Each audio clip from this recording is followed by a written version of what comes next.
नमस्कार साथियों, मैं मनोज स्वराजी स्वागत करता हूं आपका मिनी संसद के मंच पर एक नए विषय के साथ। आज हम बहुत ही गंभीर विषय उठाना चाहेंगे। पर्यावरण मंत्रालय से संबंधित ये विषय है। हम चाहेंगे कि जो हमारे पर्यावरण मंत्री हैं प्रकाश जावड़ेकर जी, कृपया इस विषय पर ध्यान दें। आइए शुरू करते हैं। बात हो रही है दिल्ली में राष्ट्रीय प्राणी उद्यान के विषय में। इस राष्ट्रीय प्राणी उद्यान में किस तरह की अनियमितताएं चल रही हैं, जिसमें जानवरों के साथ साथ कर्मचारियों को भी बहुत नाजायज़ तरीके से परेशान किया जा रहा है और उनका शोषण किया जा रहा है।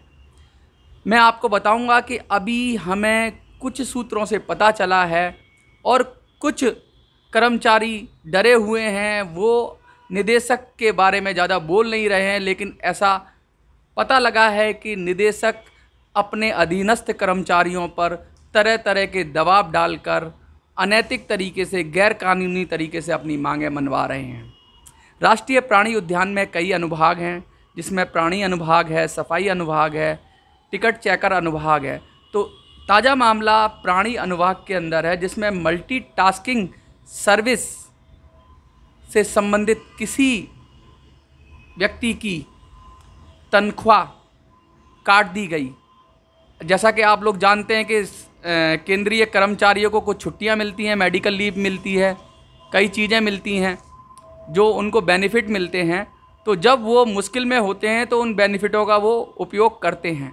लेकिन चिड़ियाघर के अंदर उन कर्मचारियों के साथ बहुत ही नाइंसाफ़ी हुई, उनकी तनख्वाह काट ली गई।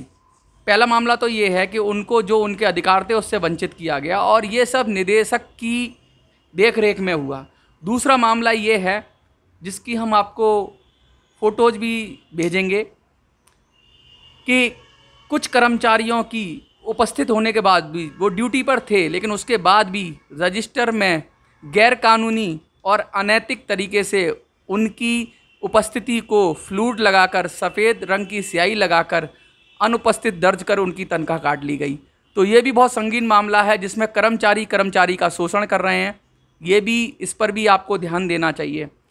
एक और मामला संज्ञान में आया है कि अभी किसी कर्मचारी को शुतुरमुर्ग ने काफ़ी चोट पहुंचाई थी, उसको काफ़ी चोट लगी थी, लेकिन उसको कह दिया गया कि आप अपने घर चले जाइए और अपना इलाज करा लीजिए। उसको तुरंत ही मेडिकल सुविधा मिलनी चाहिए थी, सीधा गाड़ी के ज़रिए उसको हॉस्पिटल भेजना चाहिए था, लेकिन बहुत ही घोर लापरवाही बरती गई। इस तरीके की लापरवाही इंसानों के साथ बरती जा रही है।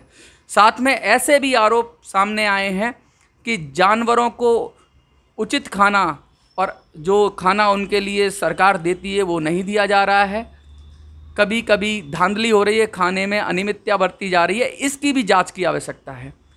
कई तरीके के आरोप लग रहे हैं और मामला बहुत संगीन है, इसलिए हम इन सब की बारे में आपको अवगत करा रहे हैं और उम्मीद करते हैं कि ये डिपार्टमेंट उचित कार्रवाई करेगा और इस पर जांच बिठाएगा। इसके साथ ही जैसे भी और भी जगह जगह से जो कर्मचारियों के, जो दुखी कर्मचारी हैं, वो डर रहे हैं, उनको इस तरह से धमकाया जाता है कि हम आपके कैरियर को बिगाड़ देंगे, आपकी सर्विस रिकॉर्ड ख़राब कर देंगे, आपका प्रमोशन रोक देंगे। इस तरीके की चीज़ें हो रही हैं, जिससे ऐसा भी सुनने में आया है एक मामला कि किसी एक कर्मचारी ने इसी अत्याचार से तंग आकर अपनी नौकरी भी छोड़ दी। बहुत सारी कहानियां हैं चिड़ियाघर की, बहुत सारे दर्द हैं। इंसानों के दर्द तो सुने जा सकते हैं, लेकिन जो जानवर हैं वहाँ पर रहते हैं, उनके दर्द कौन सुनेगा।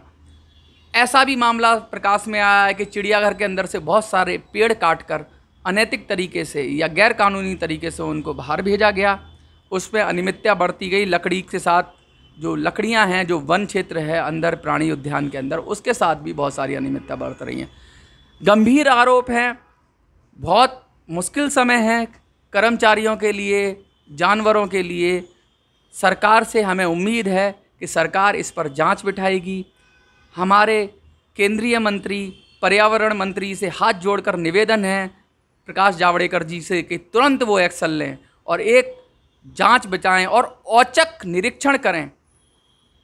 राष्ट्रीय प्राणी उद्यान का औचक निरीक्षण करें और जिसमें अनियमितता पाए जाने पर कठोर कार्रवाई करें, जिससे वहाँ रहने वाले प्राणी और वहाँ कर्मचारियों को राहत मिले। जय हिंद, जय भारत। अगर आपको ये वीडियो अच्छी लगती है तो जावड़ेकर जी तक पहुँचाइए मेरी बात को, वो सुनेंगे, मुझे लगता है वो सुनेंगे और ज़रूर इस पर एक्शन होगा। जय हिंद, जय भारत।